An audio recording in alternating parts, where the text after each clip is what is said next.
Bueno, gente, le queremos comentar un poquito el tema de la Academia Starlight.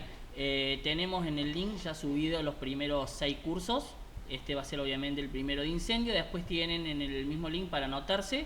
Eh, Son 6 cursos los próximos. Después de la finalización de este curso van a tener un link para hacer el examen, que el mismo después va a tener un beneficio que se lo vamos a comentar al finalizar el curso.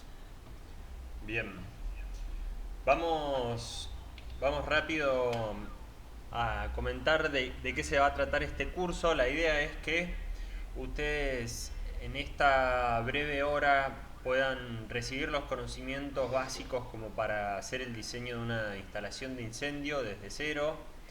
Obviamente por la duración del curso no vamos a lograr abarcar todo o en grandes profundidades, pero la idea es que ustedes se lleven unas nociones como que ya puedan empezar a tomar proyectos y puedan empezar a trabajar el rubro.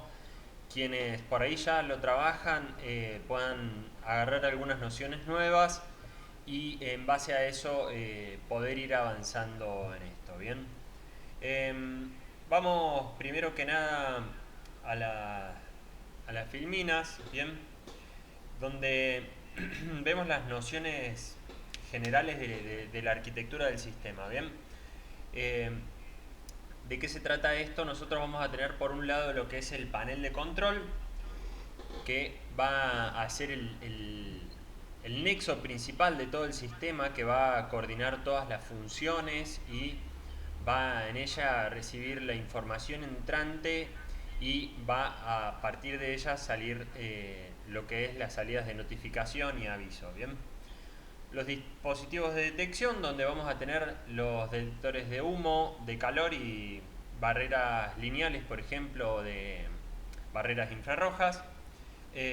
Después, por otro lado, tenemos los dispositivos de notificación, que van a ser los que nos van a estar alertando y avisando de una de estas situaciones de incendio. Bien, la idea es que un sistema de detección de incendio pueda tener una detección temprana de manera ideal, temprana, ante un evento de incendio o fuego, antes de que nosotros pasemos a un impacto verdadero de daño o que se siga prolongando los desgastes o daños por fuego. Bien.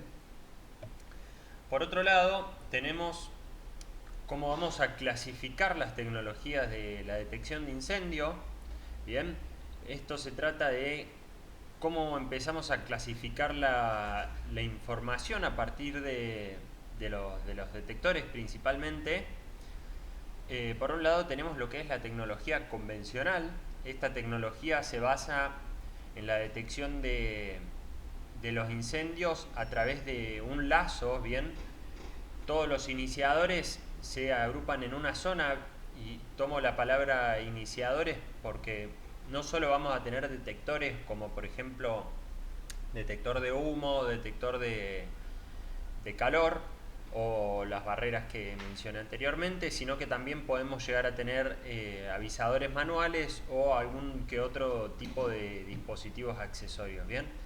Pero en lo que es una instalación básica, este tipo de tecnologías son las que mejor vienen, se utilizan mucho en instalaciones chicas o donde a nosotros no nos representa un problema o una dificultad tener un aviso en el panel de una situación de incendio a través de una zona. Bien, ahora subiendo un poquitito más el nivel de complejidad, tenemos lo que es la tecnología direccionable, que la tecnología direccionable se distingue de la convencional porque ahí ya empezamos a tener cada uno de los dispositivos iniciadores, no importa si es un detector, si es un avisador manual, si es un detector de calor o si es una barrera, vamos a tener un aviso direccionado con cada uno de estos iniciadores y vamos a recibir esa información eh, segmentada y si queremos también y nos tomamos el trabajo de hacerlo, vamos a tener la información etiquetada. Bien. Doy dos ejemplos comparativos.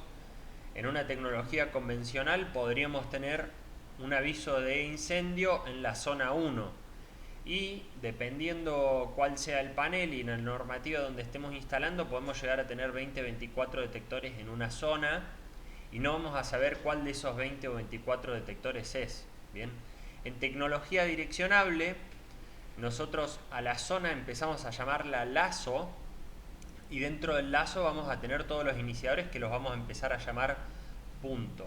Bien, cada uno de estos puntos hará referencia a un dispositivo o si es un módulo a una serie de dispositivos y cuando tengamos un aviso de incendio, por ejemplo, vamos a tener aviso de incendio en el punto 035, por ejemplo, y si nosotros le habremos puesto una etiqueta o un nombre a este punto, nos podrá decir, por ejemplo, sala de cursos. Bien, incendio, aviso de incendio en sala de cursos. Ahora, yendo todavía un poquitito más allá, para instalaciones mucho más complejas, tenemos lo que es la tecnología analógica. Bien, en este punto ya podemos decir que los detectores pasan a ser sensores porque nosotros podemos entrar a configurar cierta sensibilidad con la que estos detectores van a tomar la información. Bien, y tomo por ejemplo el caso de los detectores de calor. Nosotros vamos a poder dar un margen donde creemos que esa señal es una situación de incendio o creemos que es una situación normal. Bien, para ser un poco más claro, los detectores de temperatura se disparan siempre a 57 grados centígrados, centígrados, perdón, en el caso de tecnologías convencionales y direccionables. Lo que es la temperatura fija es a partir de 57 grados.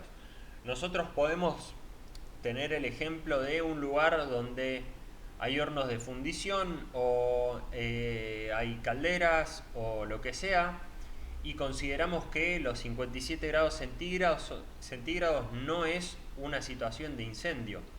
Entonces nosotros podemos configurar para que se dispare a los 70 grados, por ejemplo. Bien, entonces ahí nosotros vamos a estar estableciendo cierta sensibilidad. Estos parámetros van a estar digamos, limitados por la central específica que nosotros estemos utilizando. Bien, no todas las centrales de todas las marcas van a tener la misma capacidad de configurarse o configurarse de la misma manera. Por ejemplo, en los detectores de humo vamos a tener niveles con los que el polvo que ingresa en la cámara de detección va a dar un aviso de fuego o no.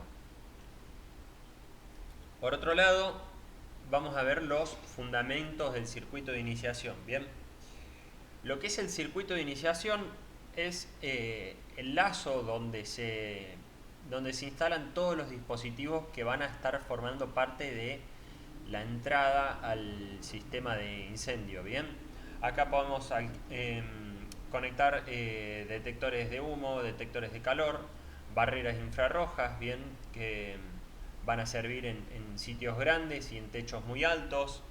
Bien, este circuito se encarga de la transmisión de todas las señales entrantes y de brindarnos las entradas de información, sobre todo las que corresponden a situaciones de incendio. Bien, podríamos llegar a tener en algunos casos módulos que no sean referencia para incendio, por ejemplo en paneles direccionables, que sean módulos de supervisión o módulos de entradas de contacto seco, y que nos den otro tipo de información que no nos den necesariamente una respuesta de fuego en la salida de notificación.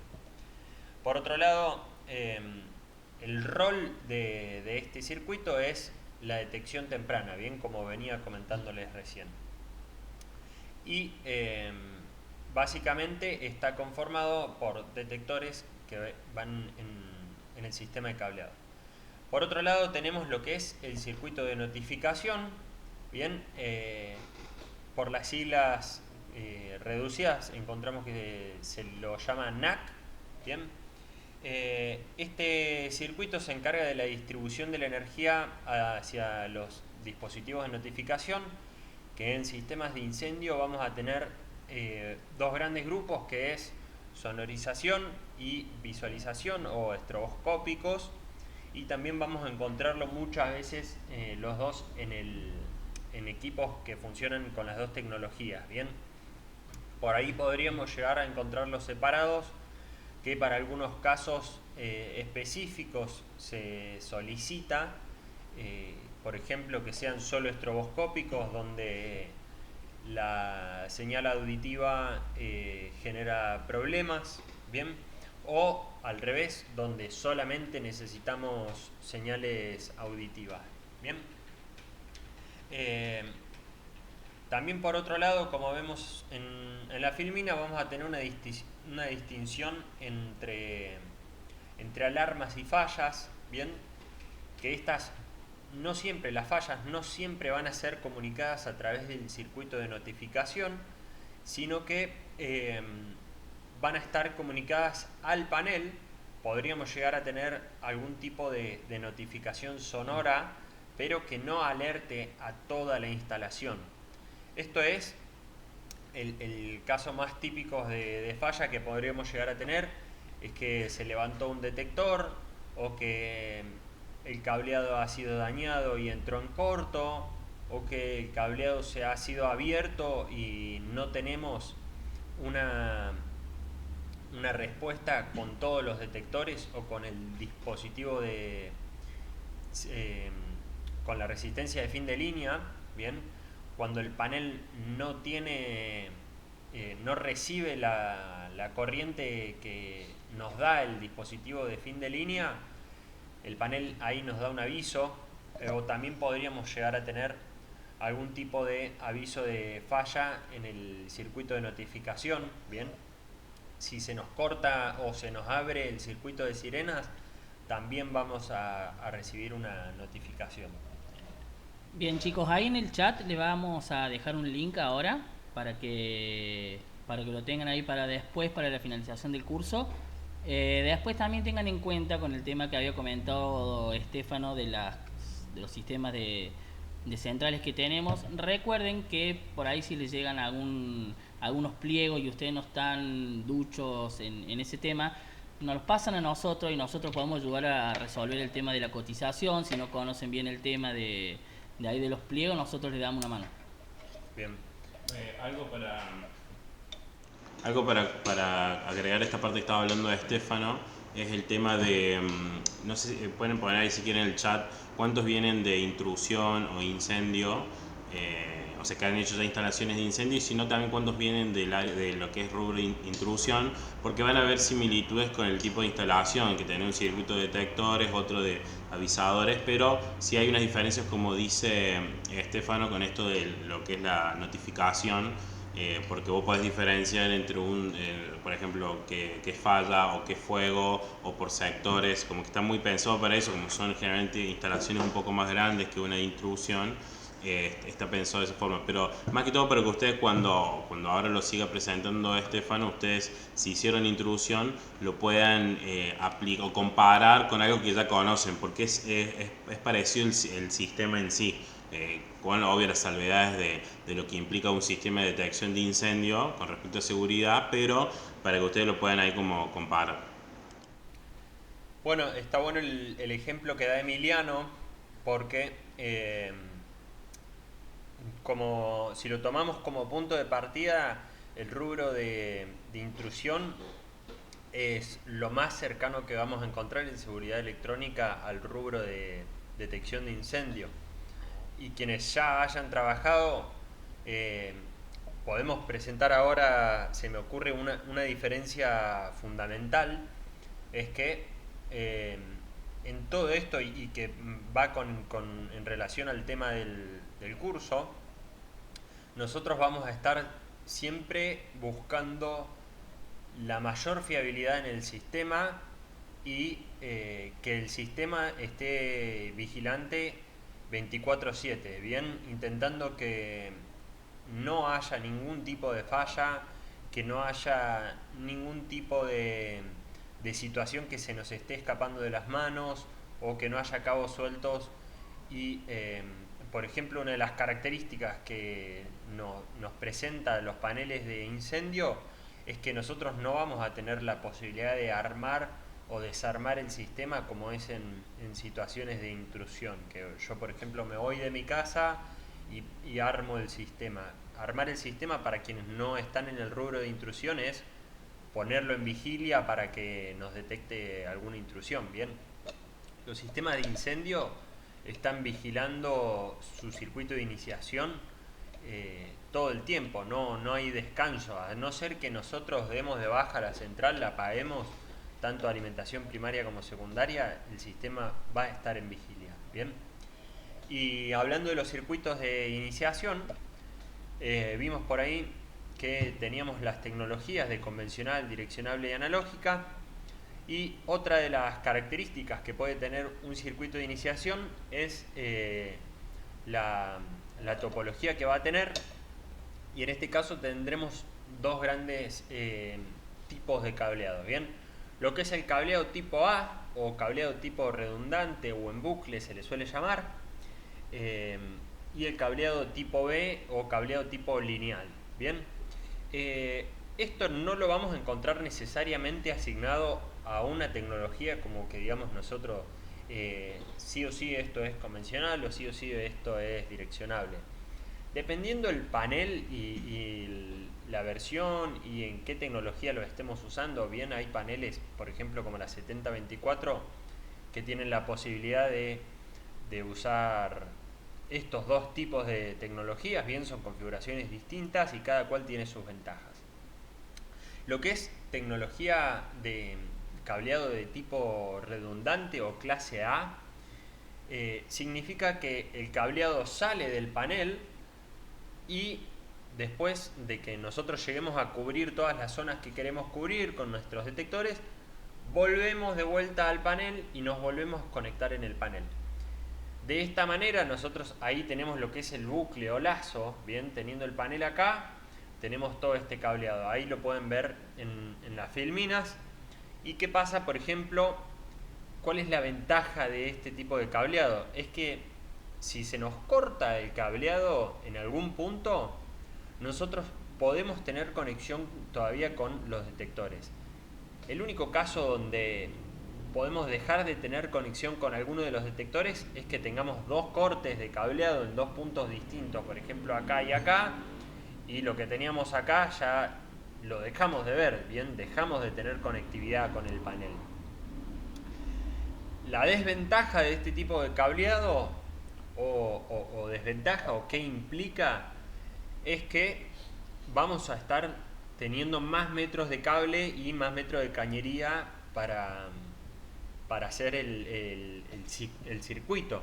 Bien, entonces esto por consiguiente también va a implicar lo que es la mano de obra, porque no es lo mismo que nosotros tengamos, por ejemplo, un cableado de tipo clase B, que la diferencia es que salimos del panel y el circuito termina en un elemento de fin de línea, bien, que va a ser el que nos va a supervisar todo el cableado, que nosotros no tengamos cortocircuitos o que no se nos corte el cableado.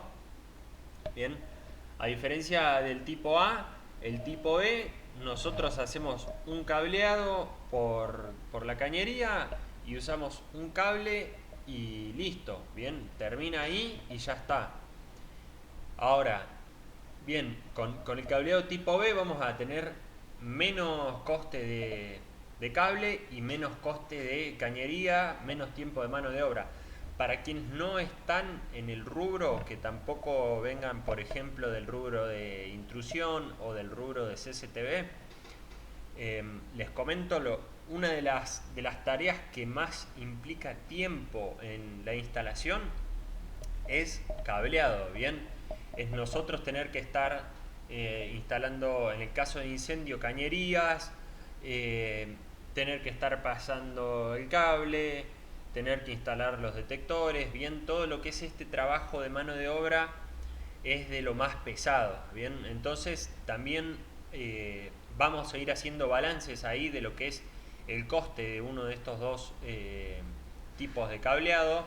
Bien, en el tipo A va a ser un poco más caro, pero vamos a tener esta fiabilidad de la que les venía hablando, que va a ser muy adecuado para instalaciones que demandan un nivel de seguridad mucho más alto. Por el lado del cableado de tipo B, lo que tenemos, la desventaja, bien que nosotros conseguimos la ventaja con el coste, lo que tenemos de desventaja es que si en cierto punto del cableado a nosotros se nos corta el cableado, lo que queda de ese corte hasta el elemento de fin de línea no vamos a tener comunicación. Lo que hay desde el corte hasta el panel, eso vamos a poder seguir comunicándonos, vamos a poder seguir recibiendo señal. Bien. Y me gustaría hacer una pequeña aclaración. Vamos a tener las ramificaciones en T, como vemos ahí en el cableado, por ejemplo, en el tipo B, en el dibujito de abajo, vemos, eso es una ramificación en T. Es pequeño inciso, pequeño asterisco que me gustaría resaltar, no todas las centrales tienen la posibilidad de poder hacer este tipo de cableados. Algo para agregar con respecto a esto de los tipos de cableado es que, bueno, como saben, en lo que es una instalación de incendios generalmente está bajo un pliego y bajo normativa, y en muchos casos ya está establecido previamente si, por ejemplo, el cableado tiene que ser clase A. Por defecto es clase B, pero en algunos casos aclaran que sí o sí tiene que ser clase A, entonces ya del vamos uno tiene que contemplar que va a ser clase A. O sea, para contemplar el cable que va a ser el doble de cable, cañerías y bueno, y la cantidad de dispositivos, hay lugares donde ya está establecido que va a ser clase A, no es que es opcional. Entonces en esos casos sí o sí hay que adecuarse a lo que se solicita, nos comentan a nosotros, entonces se tiene en cuenta para ver qué central va a funcionar bien con esa cantidad de dispositivos. Bien. Ahora, bueno, esto es más o menos lo que les estuve lo que les estuve comentando, que la topología clase A en algunas instalaciones va a ser de carácter obligatorio, por ejemplo, edificios de gran altura, hospitales, instalaciones que les comentaba, van a necesitar sí o sí un nivel altísimo de fiabilidad en el sistema. Bien, y lo que es el punto más fuerte va a ser la tolerancia ante los fallos. Nosotros a la hora de hacer un diseño de instalación vamos a ir buscando qué tipo de panel y qué tipo de tecnología se adecua más a nuestra instalación. Bueno, y por el lado de clase B, no vamos a tener mucho más que esto que les comentaba anteriormente, que la tolerancia ante los fallos es mucho más limitada, pero nosotros tenemos un coste de instalación y tanto en productos o lo que sea, sobre todo cable, bien, que dicho sea de paso, el cable utilizado para incendio tiene que ser cable para incendio, no tiene que ser cable UTP o cable telefónico o cable eléctrico común. Bien, tiene que ser cable especialmente para incendio. Ahora vamos a hablar de los detectores. Bien, ¿qué tipo de detectores tenemos? Tenemos los detectores de humo. Vamos a ir explicando también cómo funcionan bien algunas características. Lo que son detectores de humo tienen una cámara de detección que se le llama, que es un espacio que podemos ver en el gráfico por donde entra el humo y empieza a ocupar esta cámara de detección. Bien, el principio de funcionamiento es así: nosotros tenemos un emisor de luz infrarroja y un receptor. Bien, cuando está el detector en posición normal, digamos en situación de reposo, donde no hay un incendio, no hay humo, el detector lo que hace es estar supervisando el fotosensor, va a estar supervisando a ver si ve luz infrarroja. Bien, en condiciones normales, como están de esta manera, bien, no se van a estar viendo el uno al otro. Pero cuando empieza a entrar el humo y todas las partículas de humo empiezan a reflejar la luz infrarroja, ahí el fotosensor va a poder detectarlo y va a dar un aviso. Bien, dependiendo qué tipo de detector sea, si detector de 2 hilos o de 4 hilos, va a tener su manera específica de avisarnos que hay una situación de incendio. Bien, y algo que me gustaría resaltar, que venía también en colación a, por ejemplo, lo que les mencioné de las centrales analógicas, que ¿dónde encontramos un problema con estos detectores? Bien, si nosotros tenemos, por ejemplo, una situación donde se trabaje y se genere polvillo, o sea muy común que haya algunas partículas dando vueltas. Por ejemplo, el caso que yo siempre doy es una carpintería o un aserradero o algo parecido, donde hay material que es imperioso supervisar y tener atención sobre si hay una situación de incendio. Donde se está cortando madera y tenemos aserrín en el ambiente, puede llegar a entrar en esta cámara de detección y el detector no va a poder distinguir entre si es humo realmente y hay una situación de incendio o si es cualquier tipo de partículas. Bien, y a modo de anécdota les cuento, una vez un cliente trajo unos 15 detectores que los había comprado hace muy poquito y nos dice: estos detectores están fallados y están todos disparados y me dan un aviso en la central y no pasa nada, etcétera, etcétera. Y a la hora de revisarnos, nosotros vemos que estaban llenos de un polvillo blanco. Resultó ser que estos detectores habían sido instalados y se les retiró una protección que tienen, una protección plástica para la cámara de detección. Se les retiró y habían estado lijando el door lock en una instalación, en una construcción nueva. Bien, entonces todo esto entró en la cámara de detección y de repente los detectores estaban detectando constantemente como si hubiera una situación de incendio. Bien, esto es bueno tenerlo en cuenta para saber qué detector puede ir en cualquier lugar. En las zonas donde nosotros tengamos este tipo de problemas, podemos instalar detectores de temperatura. ¿Cómo funcionan? Nosotros podemos ver ahí que tiene un pequeño sombrerito, bien, en la parte más baja del detector, donde asoma un pequeño pelito negro. Bien, esto va a ser muy parecido a una termocupla. Son dos metalcitos que es una junta bimetálica, que cuando recibe calor, esta junta bimetálica produce cierta corriente eléctrica y la electrónica del detector detecta esto y establece un umbral que en el caso de los detectores fijos va a ser 57 grados, y si son detectores termovelocimétricos, como pueden ver por ahí en algunas clasificaciones, la idea de termovelocimétricos nos da la idea nos dice que si el detector está en una temperatura por debajo de los 57 grados, pero dentro del minuto subió 16 grados o más de 16 grados, dependiendo del parámetro específico del detector, si sube más de 16 grados en menos de un minuto, este detector también se va a activar por más de que no haya llegado a los 57 grados. Bien, y por otro lado tenemos lo que son las barreras de detección lineal. Estas barreras se instalan en lugares donde se va a acumular el humo, donde puede ser, por ejemplo, la cúpula de una nave de una fábrica, bien, o algún tipo de techo a dos aguas, por ejemplo, que tengamos así en un galpón.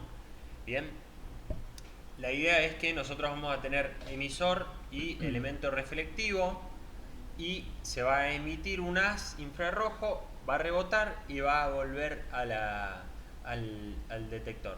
Bien, ¿cómo funciona esto? A medida que el humo se va acumulando, este dispositivo va detectando esa acumulación de humo y va detectando el oscurecimiento de su haz. A partir de cierto nivel, este dispositivo ya va a dar un aviso de incendio y vamos a recibirlo en la central. Bien, y es importante destacar que funciona por la acumulación de humo y que no, por ejemplo, si nosotros tenemos que se estaban estibando cajas y de repente se corta el haz de manera completa y directa,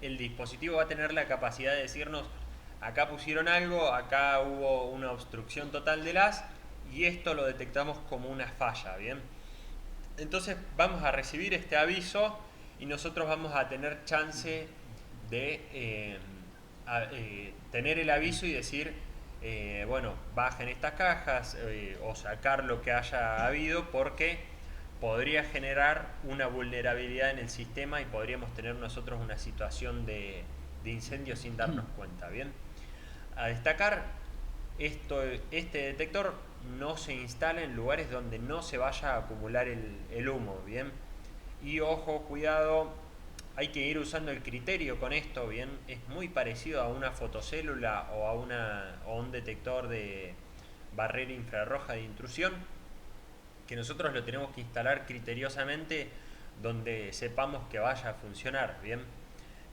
no instalarlo en lugares donde se vaya a ir el humo o buscar que se acumule. Pasamos ahora a... Bien, también antes que siga Estefano, quiero recordarles, ahí Emiliano le dejó en el chat el link del cuestionario para cuando termine el cursito y el de la academia para que se puedan seguir inscribiendo a los siguientes cursos. Recuerden que son con cupo limitado y los beneficios que van a tener al finalizar cada uno de los cursos.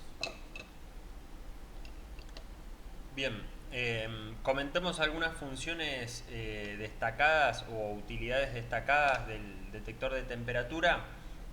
Es ideal para cocinas, salas de máquinas, garajes o lugares donde haya polvo. Bien, algunos estacionamientos puede llegar a ser utilidad porque nosotros tenemos mucho hollín que hay dando vueltas en el ambiente. Entonces, si es un lugar muy, muy cerrado y que podemos llegar a tener suciedades que entorpezcan la detección del sistema, eh, nos va a dificultar la detección. Bien, ahora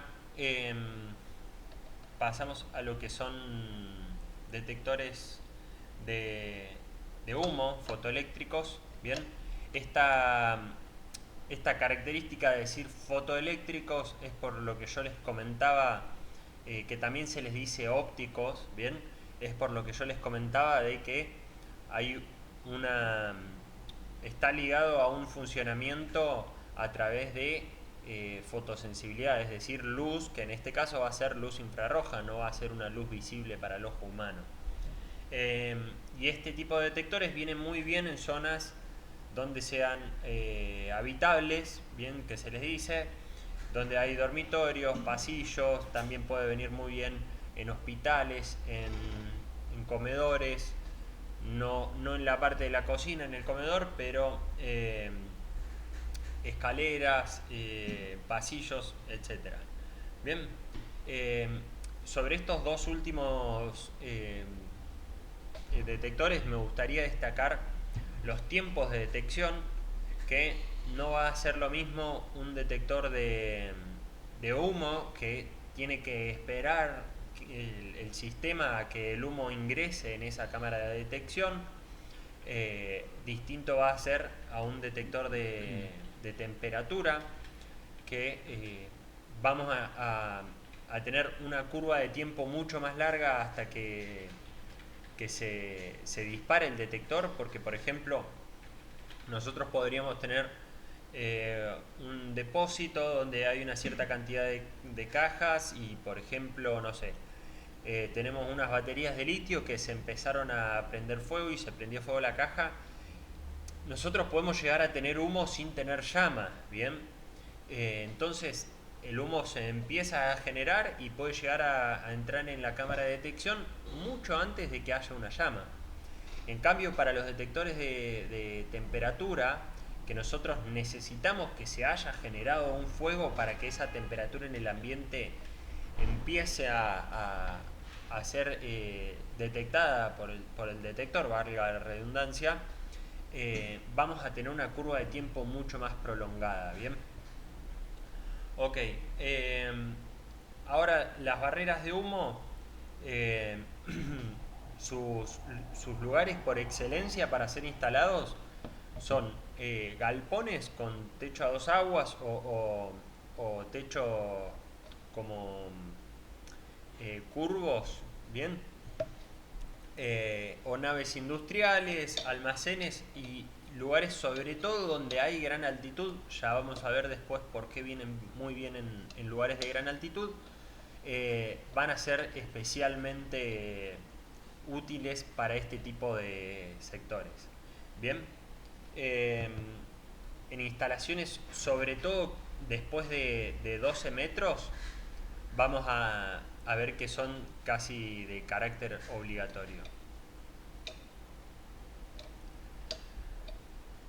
Algo para aportar la parte de barreras es que para los que vienen de intrusión, bueno, son barreras infrarrojas. Básicamente tenés un elemento que emite y del otro lado un receptor o un espejo que vuelve y recibe.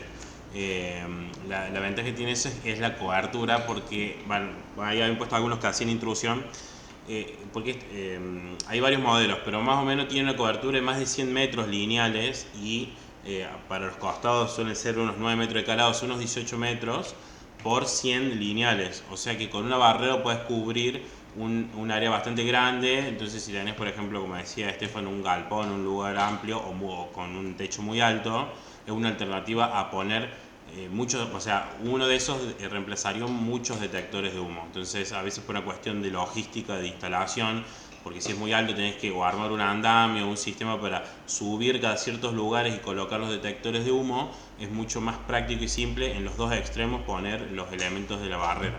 Entonces, por eso se considera en ambientes bastante amplios utilizar barreras en vez de detectores de humo. A lo sumo se ponen algunos detectores en algunos puntos para reforzar, pero cubrís grandes áreas como alternativa se usa mucho por eso.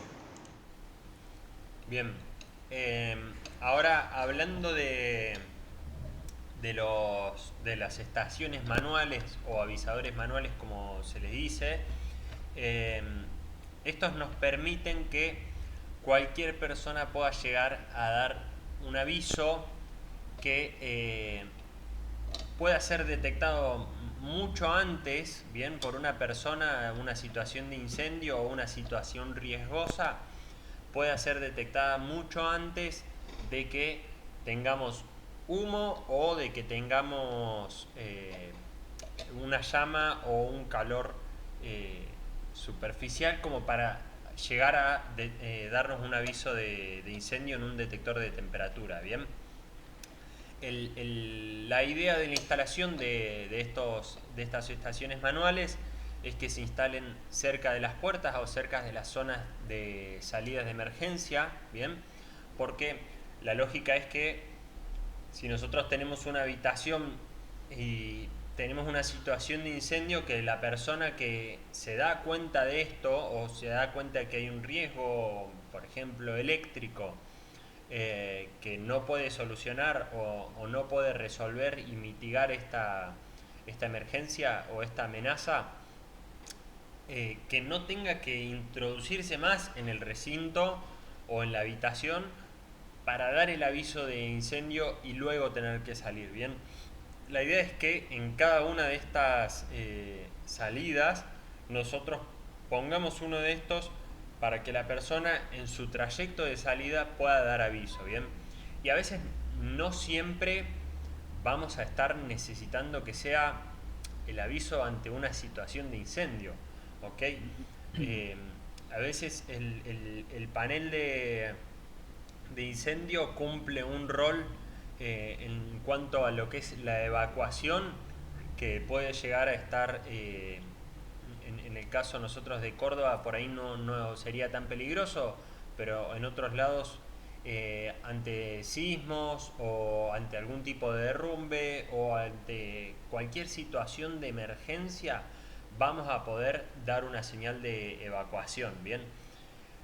Hay algunos paneles que de hecho tienen posibilidades de clasificar los tipos de avisadores manuales y ciertos tipos de entradas para ver si es una situación de evacuación por la razón que sea o si es un tipo de incendio, ¿bien? Y la idea es que se instale en una altura alrededor de 1 metro o metro y medio, ¿bien? Ahora, viendo que ya hablamos de los tipos de dispositivos a nivel general que tenemos, vamos a ver que ya algunas nociones le di de esto sobre qué tipo de actividades se desarrollan y qué tipo de detectores son más adecuados para ciertos lugares. La idea es que nosotros a la hora de hacer un diseño de una instalación de incendio nos impliquemos como es el diseño de una instalación de incendio y de cualquier tipo de instalación de seguridad, tenemos que implicarnos en ver qué tipo de actividades se desarrollan, cómo es el espacio físico, que ya veremos que en el rubro de incendio hay normativas que delimitan ciertas características en el diseño. Hay que ver, además del espacio físico, qué personal hay, bien, porque no es lo mismo que nosotros tengamos un entorno que está totalmente abierto al público a tener un entorno donde tenemos guardias y tenemos personal que puede atender esta situación. Distinto es si tenemos una fábrica que es todo personal que está trabajando ahí, ¿ok? ¿Qué tipo de situaciones y qué tipo de riesgos podemos llegar a estar enfrentando en ese lugar? Otro tipo de detectores de los que no comenté, pero que todavía son relevantes en el rubro de incendios, son por ejemplo detectores de gas y detectores de monóxido en algunos casos, que estos se utilizarían a través de módulos de entrada. Estos detectores también nos van a estar aportando algo de información relevante, porque nosotros ahí, por ejemplo, en el detector de gas podemos llegar a tener lo que se llama detección temprana, que es antes de que suceda el incendio y antes de que nosotros tengamos una situación de emergencia, ¿bien?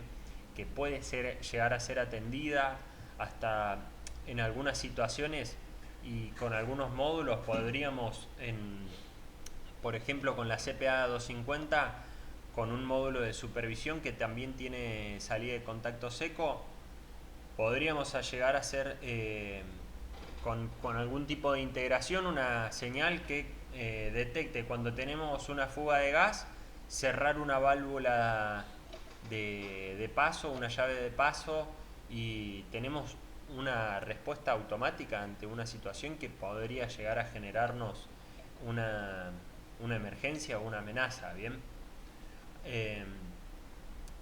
Dentro de lo que es las características físicas del lugar que nosotros vamos a tener que analizar, de las más, casi de las más importantes diría, nosotros tenemos que ver lo que es la cobertura de los detectores con respecto al volumen que vamos a tener en el lugar, bien, que cuando nosotros tenemos, por ejemplo, acá vemos una tabla que esto es bastante estricto, bien, estas no son nociones relativas como podría tener alguien con detectores de movimiento que dice, bueno, instalo uno acá y más o menos veo si detecta o no, y cubro más o menos este área y esta otra no.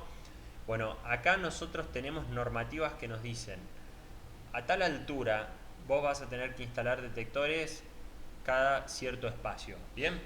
Por ejemplo, a la altura de un techo tipo, bien, lo más común de todo, que son 3 metros, nosotros vamos a tener en cuenta que cada detector cubre 80 metros cuadrados. Bien, eso nos va a decir que vamos a tener que poner una distancia entre detectores de aproximadamente 9 metros de distancia entre un detector y otro. Y nosotros vamos a tener estas áreas que la idea es que de cierta medida se solapen entre sí, no del todo, bien, por ahí no es necesario, pero que no haya huecos sin cubrir. ¿Por qué? Porque si nosotros tenemos, por ejemplo, en el caso de que estemos viendo desde arriba una instalación, bien, tenemos 4 detectores en esta configuración. Y si el humo sucede justo en el medio, hasta que el humo llega al techo y se empieza a expandir a los costados y llega a alguno de los detectores, si nosotros tenemos un espacio mucho más grande del correspondiente, vamos a estar sumando tiempo entre que sucedió el fuego, se inició el fuego y tuvimos la detección. Bien, recordemos que la idea es reducir esta ventana a la menor cantidad de tiempo posible, y esto sin estar hablando, en este curso nos limitamos a hablar solo de lo que es detección. Bien, por otro lado tenemos que es un rubro completamente aparte y con todas sus complejidades, lo que es la extinción de incendios. Bien, que si bien hay paneles que están diseñados para este tipo de trabajos, bien, con lo que es el trabajo de extinción, también nosotros vamos a tener posibilidades de tomar acciones con un panel de incendio. Bien, todos los paneles de incendio tienen como mínimo una salida de contacto seco para fuego y una salida de contacto seco para falla. Y esto nosotros con estas salidas podemos hacer lo que queramos. Bien, podemos conectar a un panel de intrusión, por ejemplo, para que nosotros ya tengamos la información integrada en alguna instalación. Podemos conectar a ciertos módulos para dar aviso. Podemos conectar a bombas presurizadoras para aspersores. Bien, podemos tener muchos tipos de acciones con esto. Bien.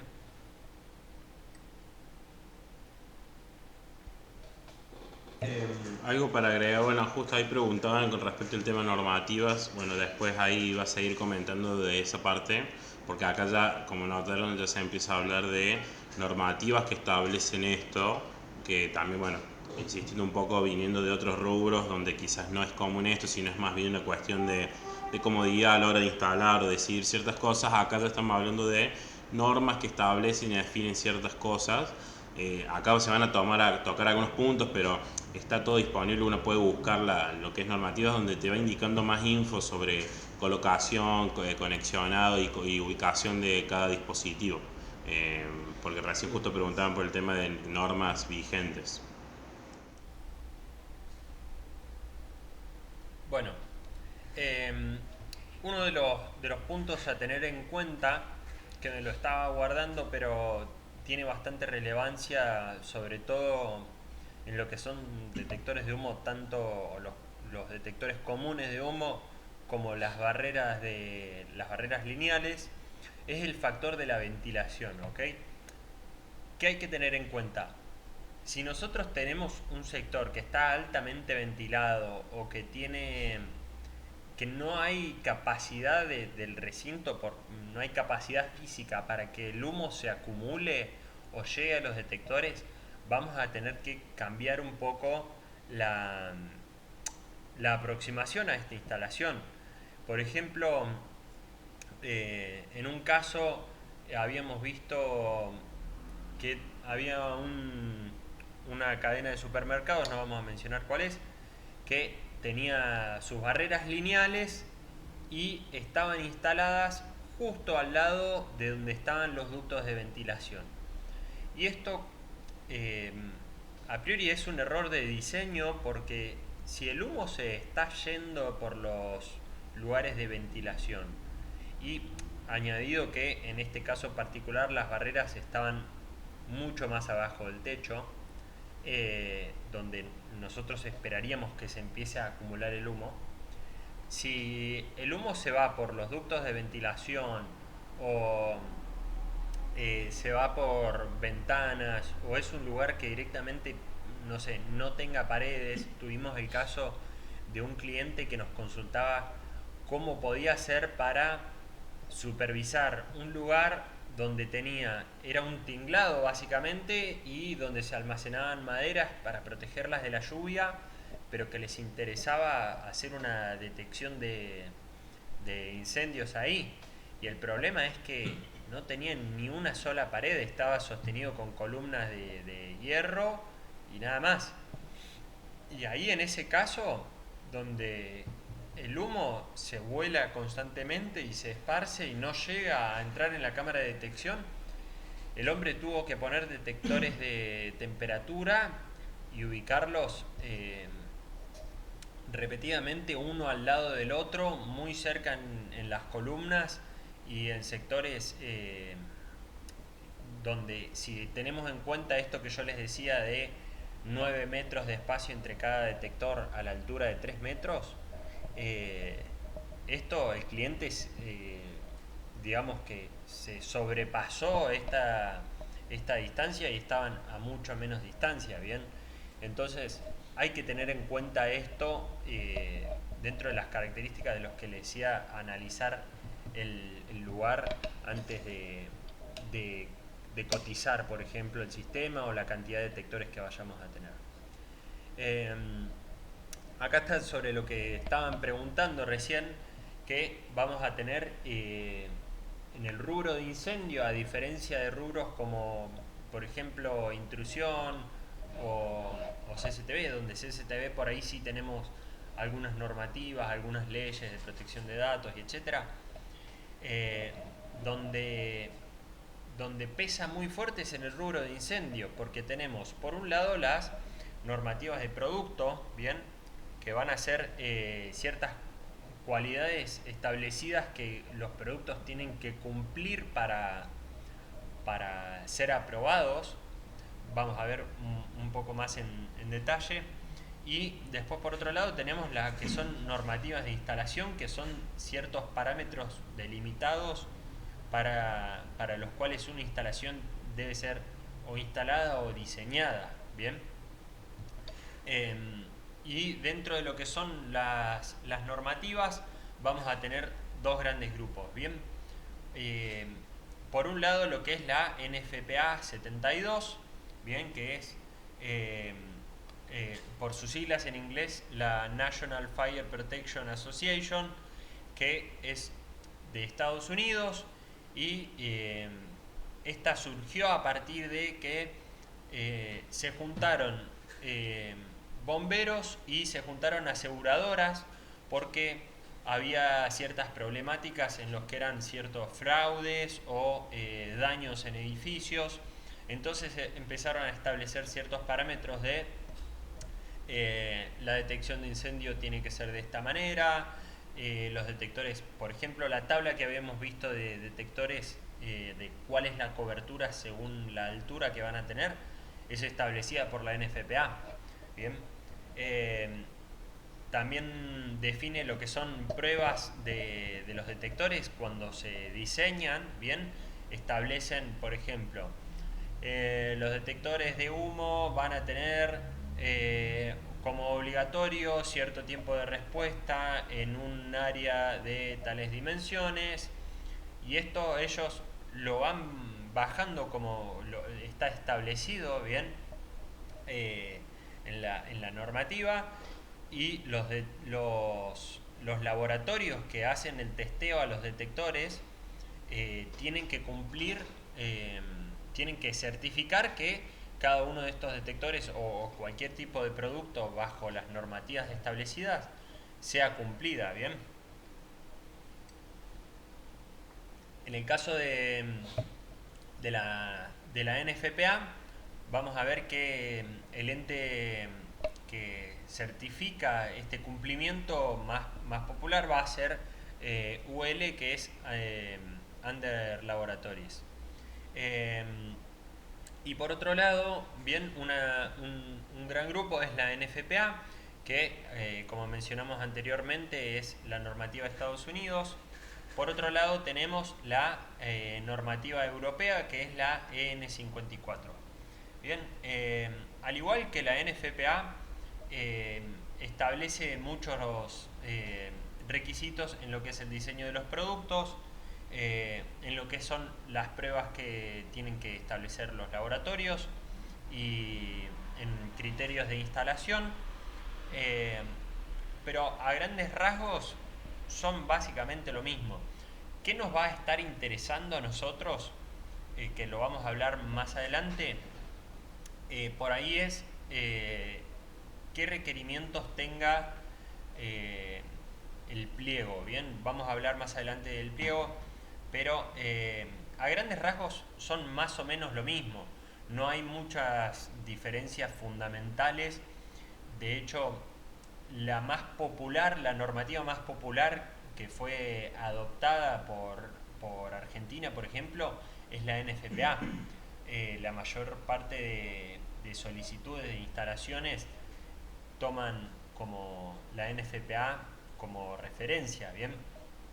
Y me gustaría agregar, más allá de lo que son estas dos normativas, tanto la N54, que tiene varios incisos, como vemos los componentes, los principales de la normativa, donde vemos que en la 54.2 se establecen parámetros para los equipos de control e indicación, y en la 54.7 y la 54.5 hay parámetros de detección de humo y llama. También, que acá no la puse, la 54.4, que hace insistencia sobre lo que son los sistemas de respaldo, de energía de respaldo, que ese es un punto muy fundamental en las instalaciones de incendio, porque nosotros acá lo consideramos como un elemento no optativo. Es obligatorio que cualquier panel esté cubierto ante un corte de luz, ¿bien? Que nosotros podríamos llegar a decir, no sé, en una instalación de CCTV, bueno, no pongo un UPS y bueno, si se corta la luz no vamos a ver, o en el caso de una instalación de intrusión, prescindir de las baterías, lo cual en ninguno de los dos casos es ideal porque genera una vulnerabilidad en el sistema. Pero en incendio es de carácter obligatorio, y la N54.4 nos dice que los equipos de control e indicación tienen que cumplir ciertos parámetros con respecto a la alimentación de respaldo muy estrictos, ¿bien? Y más allá de lo que sean las normativas europea o estadounidense, también nosotros vamos a tener que nos vamos a mover dentro de cierto marco normativo dependiendo de dónde estemos instalando, ¿bien? En el caso a nivel país vamos a tener ciertas normativas, ciertas normas ISO. En el caso de la provincia y en el caso municipal vamos a tener ciertos parámetros donde nosotros nos vamos a tener que estar guiando, ¿bien? O el código de edificación y demás normativas, ¿bien? Pueden ustedes revisar. Lo mejor que pueden hacer es preguntarle a ChatGPT qué normativas hay con respecto a la instalación de incendios en donde vivan, ¿bien? Porque no es lo mismo el código de edificación de Buenos Aires que el de Córdoba, que establecen, por ejemplo, que los edificios tienen que tener escaleras de emergencia, que tienen que tener que estar presurizadas, que las puertas de emergencia tienen que cumplir ciertos parámetros. Bien, esto va a ser un poco el margen de nuestra hoja donde vamos a estar haciendo el diseño de la instalación, y lo vamos a tener que tener en cuenta. Bien, además de que esto puede llegar a ser solicitado. Bien, también que me estaba dejando por ahí las normas IRAM en Argentina. Bien, tenemos la 3597 que está específica para lo que es la detección automática, y la 3531 que es para instalaciones eléctricas de emergencia, ¿bien? También, dependiendo la entidad que esté solicitando la instalación, va a pedir que se cumpla específicamente con ciertos parámetros. Puede pedir de la NFPA o de la EN54. Bien. Bueno, como le estaba diciendo a Estefano, esta es la importancia de que son las normas que se van estableciendo, y como les digo, generalmente todas estas instalaciones trabajan con pliegos donde van especificando si piden que cumpla con cierta norma u otra, entonces siempre hay que verificar eso. Hacen una consulta puntual que preguntan con respecto al tema de las ISO 9001, que en algunos pliegos se piden, pero ahí justo dice para la empresa fabricante, en ese caso, bueno, todo eso, cualquier cosa que pidan se puede verificar en el panel si cumple o no con normas, si fue testeado en algún laboratorio, ya sea UL o algún otro que te viene ahí con las certificaciones. Todo eso nos pueden consultar y nosotros, si tenemos la info, se lo pasamos. Con respecto a esto puntualmente de la ISO 9001, es algo que se puede verificar, pero en el panel, porque tiene que ver con el producto en sí, con el fabricante, si cumple, si la fábrica cumple o no. Nosotros lo que hacemos es comercializar esos paneles. Pero bueno, toda la info que ustedes necesiten de algún producto, ya sea un detector o un panel, si cumple con tal o cierta norma, eso siempre está la info disponible, se consigue si de repente les piden presentar la certificación que corresponda. Si está bajo una certificación, están todos los documentos disponibles. Sí, particularmente la ISO 9001 no habla tanto sobre productos y cualidades específicas, sino que habla más sobre procedimientos y procesos dentro de una empresa, y cómo operar y cómo proceder a ciertas cosas. Bien. Ahora sí vamos a hablar de lo que es el pliego técnico de un proyecto. Bien, el pliego técnico va a ser el documento que vaya a ser emitido por quien solicita la instalación de incendio. Bien, si es por ejemplo una entidad pública, como podría llegar a ser un hospital, ¿cuál es el procedimiento? Bien, se toma un marco normativo de referencia para lo que es, por ejemplo, las cualidades que vaya a tener un hospital, y se genera este documento. Bien, este documento no va a ser siempre generado desde cero, no va a ser armado y diseñado específicamente para cada una de las cualidades de la instalación. Bien, se va a mover dentro de ciertos parámetros generales. Bien, esto es la mayor parte de las veces es así. Vamos a ver que en algunas otras instalaciones es muy específico, dependiendo el nivel de qué tan crítica es la instalación. Pero nosotros imaginemos que en parámetros normales se emite el documento, y en el documento, ¿qué dice? Se detallan las especificaciones técnicas que debe tener el equipo, las cualidades, los materiales de instalación, qué se espera del sistema que pueda llegar a hacer o realizar, cuántos detectores se van a necesitar, qué normativas está especificado que debe cumplir esta instalación. Bien, de qué manera se tiene que hacer, etcétera, etcétera. Hay veces hasta se detalla qué productos, de qué marca, qué tipo de tecnología, si va a ser convencional, direccionable o analógica, qué configuraciones puntuales.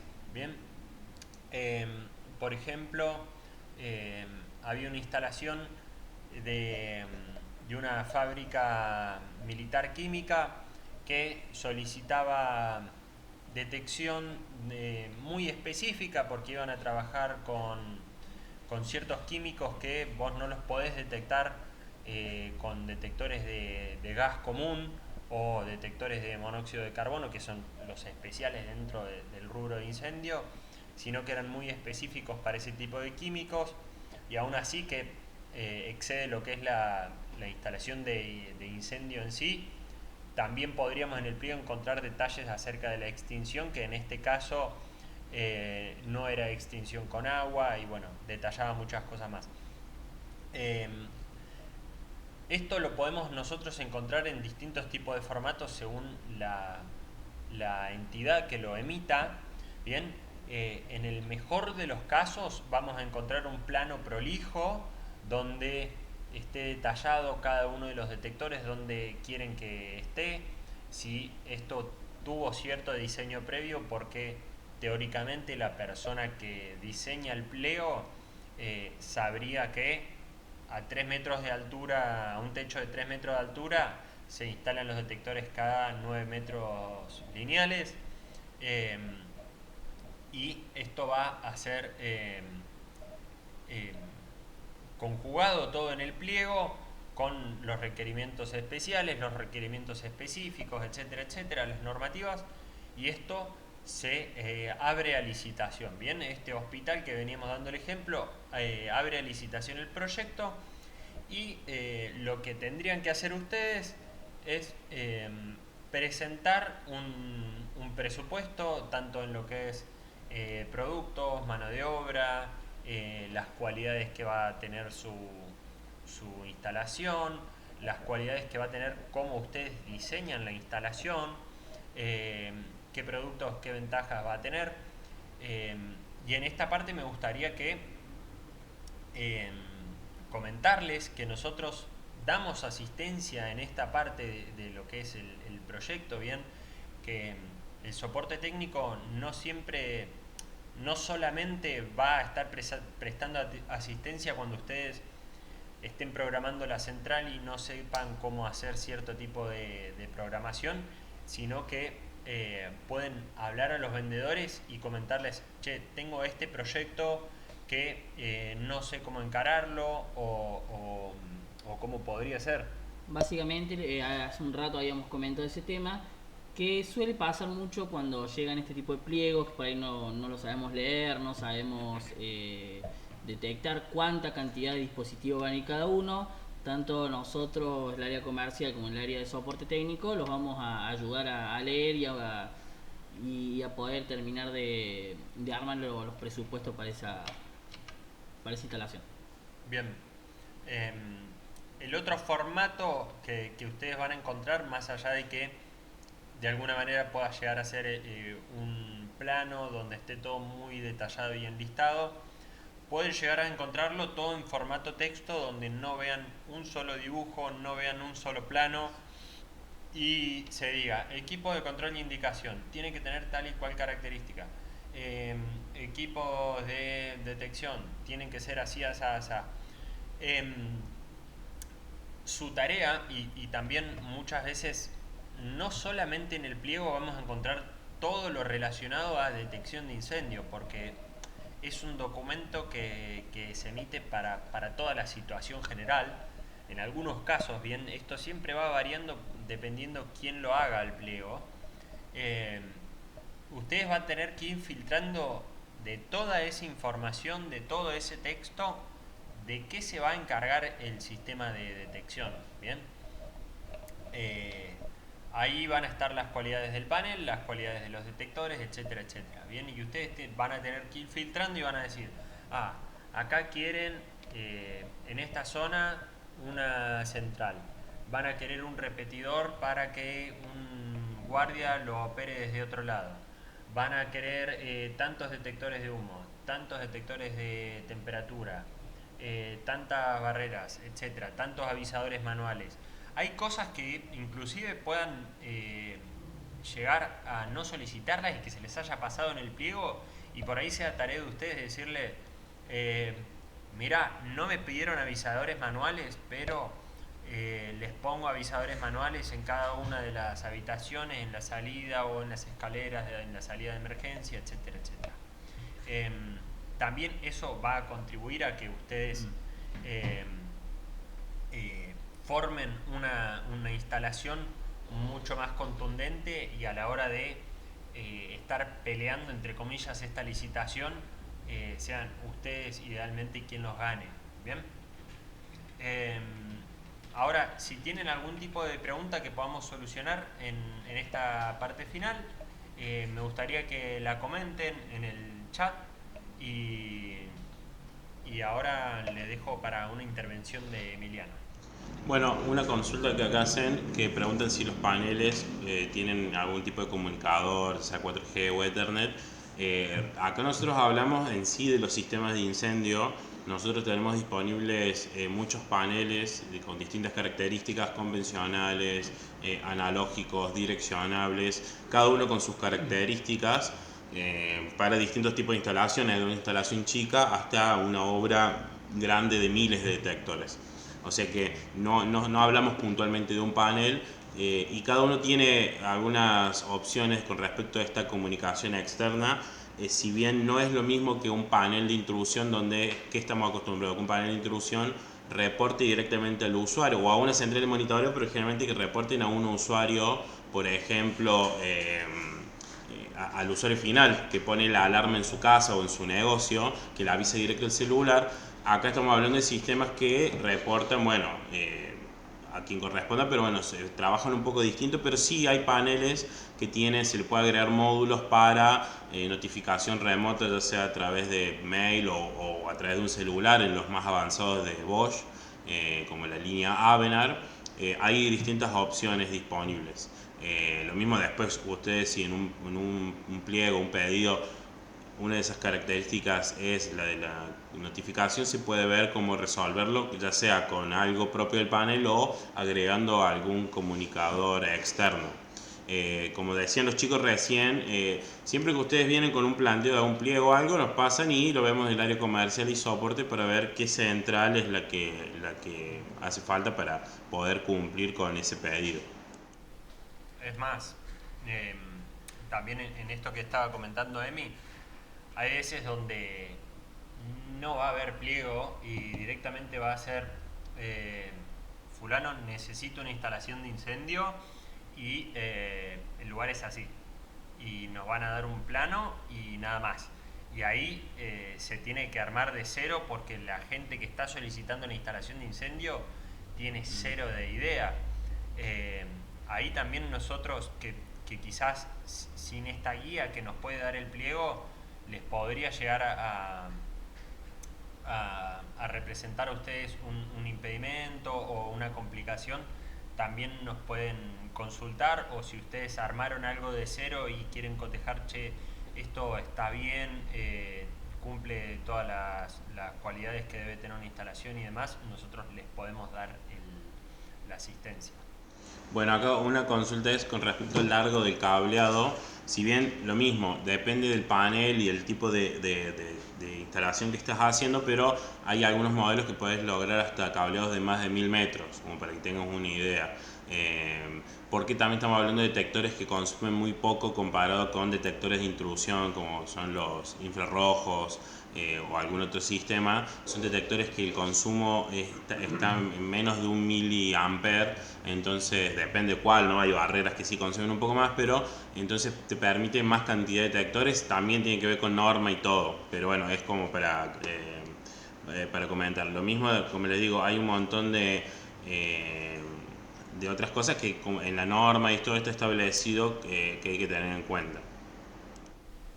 Bien, bueno, damos ya por cerrado el curso. Queremos también que tengan en cuenta el tema del descuento. Cuando terminen de completar el examen va a haber un 15% de descuento en la CPA 250. Y recuerden también el tema de en la lista de precios, tanto en la página web como en la lista de precios, van a encontrar el tema de los cables, algo que generalmente muchos no sabían. Tenemos un producto que hace, no sé, un par de meses, 6 meses más o menos que ya lo tenemos, así que está bueno para sumarlo en la instalación, algo que antes no teníamos. Bueno, ahora ya cerrando, queremos agradecerle a los que han participado. Recuerden el link, por favor, para terminar el tema del curso y poder obtener ese descuento. Y bueno, nada, los esperamos los próximos cursos, vayan anotándose en el link que dejó Emiliano ahí en el chat. Y bueno, por este Bueno, lado nada más. eso sería todo. Muchas gracias por participar. Cualquier tipo de opinión y sugerencia es bienvenida. Y para seguir mejorando y dándoles capacitaciones de mejor calidad. Bueno, este año buscamos dar una vuelta de rosca con la Academia de Starlight y llevar aún más allá lo que es esto de capacitación para ustedes. Así que, bueno, los dejamos y nos vemos en el próximo curso. Gracias.